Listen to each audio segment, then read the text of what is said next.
புத்தாண்டுக்கு முன்னர் பாட்டாளி மக்கள் கட்சி யாருடன் கூட்டணி என தெரிவிக்கவிருப்பதாக பாமக நிறுவனர் மருத்துவர் ராமதாஸ் தெரிவித்தார். முன்னதாக விழுப்புரம் அருகே தைலாபுரத்தில் தனது தரப்பு ஆதரவாளர்களான பாமக கௌரவ தலைவர் ஜி.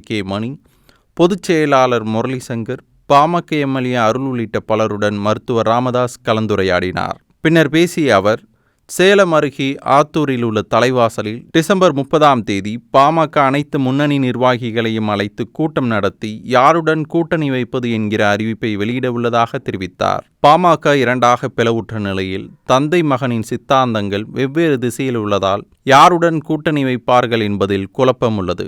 இருவரும் வெவ்வேறு கட்சிகளில் கூட்டணி வைத்தால் பாமக உடையுமா அல்லது யார் கட்சியை கையில் எடுப்பார்கள் என்பதை பெரும் சலசலப்பை ஏற்படுத்தியுள்ளது. இதனிடையே ஜாதிவாரி கணக்கெடுப்பை நடத்தாத தமிழக அரசை கண்டித்து மாநிலம் முழுவதும் டிசம்பர் 12ஆம் தேதி கண்டன ஆர்ப்பாட்டம் நடத்தப்படும் என்று மருத்துவர் ராமதாஸ் கூறியுள்ளார். ஆர்ப்பாட்டத்தின் வலிமையை வைத்தே கட்சி யார் கட்டுப்பாட்டின் கீழ் உள்ளதென பிற கட்சிகள் அறிவார்கள் என தெரிகிறது.